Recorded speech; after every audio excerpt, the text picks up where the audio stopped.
Hello everybody, today we're going to look at an introduction to our third unit of study, polynomial functions. Don't mind me, I don't really know why I put a 4 there, but it's our unit 3. So today we're going to look at polynomials. First we have to define a polynomial, and a polynomial is any expression in the form a sub n times x to the n plus a sub n minus 1 times x to the n minus 1 plus, and we're going to continue this pattern. Don't worry about those a sub n's. They just signify we're counting how many coefficients we've had. And we're going to end with like a sub 2 times x squared plus a sub 1 times x to the first power plus a sub 0, our last term with no x's. Again, those subscript values for a's are just kind of counting. All those a sub k's are real numbers. So all the a values are real numbers.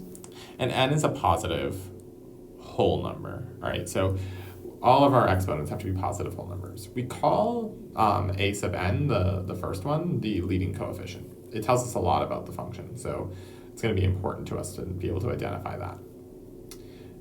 In addition, we're going to want to be able to identify what a polynomial function is. So some examples and non-examples are going to be good to be able to come up with. So 2x plus 1, that's a polynomial. Real number coefficients, all my exponents are positive whole numbers. Same thing with x squared plus 5x minus 9.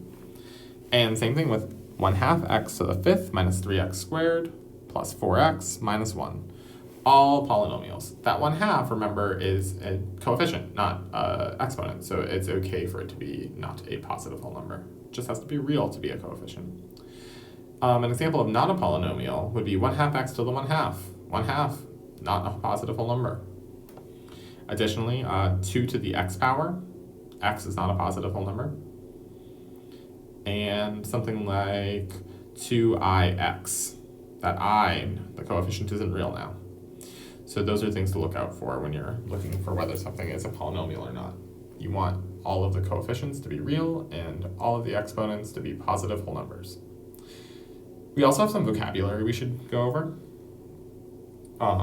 So standard form is writing a polynomial expression from greatest exponent to least exponent. Okay, so that is just an extension of the standard form of a quadratic, right? It was ax squared plus bx plus c. We wrote from x squared to c, our constant. So you can do that with any polynomial. So whatever your largest exponent is, it goes first, and then so on.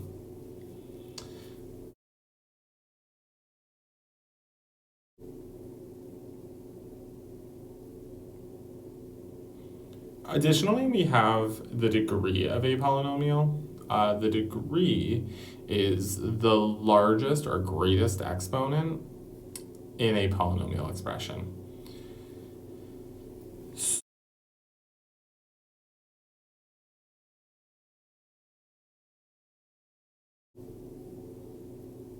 So in this polynomial that I just squared in pink here, the degree would be 5 because that is the largest exponent. But in the term that I underlined, you can have a degree of a term. So that 3x squared, the degree would be of that term would be 2. So the degree of a term is just the exponent of a particular term of a polynomial expression. So you can have a degree or of a degree of a term. The degree is the whole polynomial, degree of term is just a particular term. Polynomials are going to look a little bit different than parabolas. They can look like bumpy parabolas, like that have some waves in the middle. Alternatively, they could have other shapes too. They could look like lines with kinks in them. So another example of a polynomial graph might be this one, where it kind of looks like we've kind of put like a kink in a hose or something. In polynomials, basically can boil down to one of these two types. A theorem or a rule that we have is that a polynomial of degree n can have at most n minus 1 turning points. So you can see I'm going to just use my graphing calculator to get these graphs here. And it's going to be a rough sketch, so I can go ahead and do that. Cool.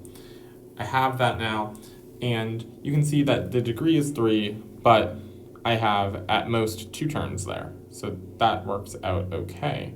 My y-intercept, we should remember, should be 3 based on standard form from a quadratic. Using my graphing calculator, I can get this general shape. You should try that on your own at home and recognize that that y-intercept there should be 4. You'll also see that here I have 1, 2, 3, 4 turning points, but my degree is 5. So that works out. It doesn't have to have 1 fewer, but it just can have at most 1 fewer turning points. And that is it. Thanks, guys, and have a great day.